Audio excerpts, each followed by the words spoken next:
au cours d'une battue pour retrouver une trace de Delphine Jubilard, disparue dans la nuit du 15 au 16 décembre 2020, Séverine, aide-soignante et maman de 2 grands garçons a trouvé un pull qui l'a interpellée. Elle en a fait part aux gendarmes puis au mari de la disparue, Cédric.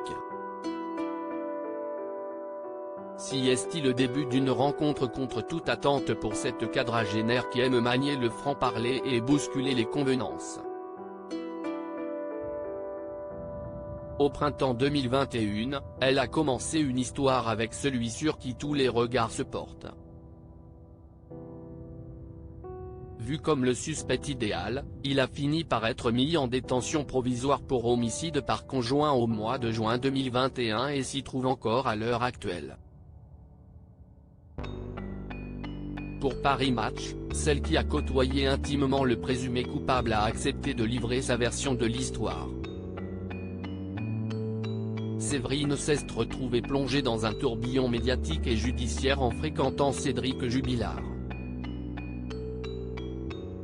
Loin d'être une simple amourette, elle a même passé du temps avec les 2 enfants du couple Jubilard, Louis et Elia, âgés respectivement de 6 ans et 1 an et demi au début de la disparition. Nos 2 fils s'entendaient bien, se rappelle Séverine en parlant de son cadet et de l'aîné de Cédric.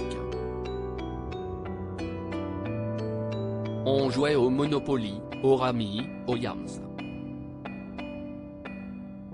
Si les enfants du couple maudit vont aussi chez leur grand-mère paternelle ou chez leur tante maternelle Stéphanie, qui aura leur garde à partir de l'incarcération de Cédric, ils semblent s'adapter. Au point de tenir des déclarations déconcertantes. Séverine confiera que le garçonnet lui a dit « Tu veux bien remplacer maman ?» Ce à quoi elle répond « Non Louis. Des mamans, on n'en a qu'une. La tienne, on la cherche. En attendant, je veux bien te donner l'affection dont tu as besoin. Tu sais que tu peux me parler de tout, quand tu veux. » Satisfait, Louis lui rétorque tout simplement « Ça me va. » Ayant passé du temps avec les petits Jubilard, Séverine avait également remis en cause le fait que Louis avait vu ses parents se disputer lors de l'ultime soirée de l'infirmière du Tarn. Dans une interview pour Femme Actuelle, « J'ai posé la question moi-même à son fils et il ne m'a pas donné cette version. Il m'a dit qu'il est allé au lit, que son papa dormait et qu'il n'y avait eu aucune dispute ce soir-là. Il a aussi entendu sa mère sortir de la maison. Car dans la maison de Cédric, il faut claquer fort la porte pour la fermer, et le petit m'a dit, j'ai entendu maman mettre ses chaussures et elle est sortie. Si Cédric Jubilard a l'image d'un futur ex-mari, il devait divorcer. Delphine avait aussi rencontré un autre homme, peu touché par la disparition de la mère de ses enfants. Séverine assure à Paris Match qu'il pleurait quand ses enfants lui demandaient des nouvelles de leur mère.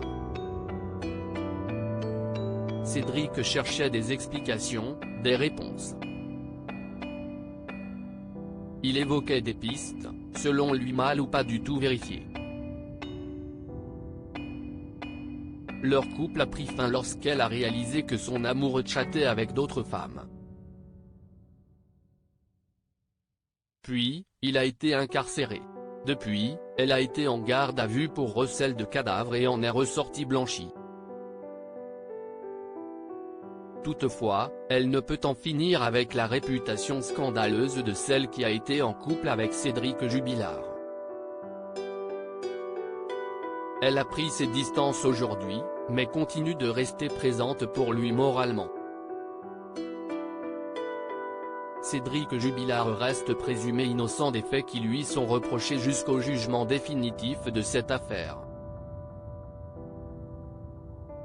Retrouvez l'intégralité de l'article dans le numéro du 1er septembre 2022 de Paris Match.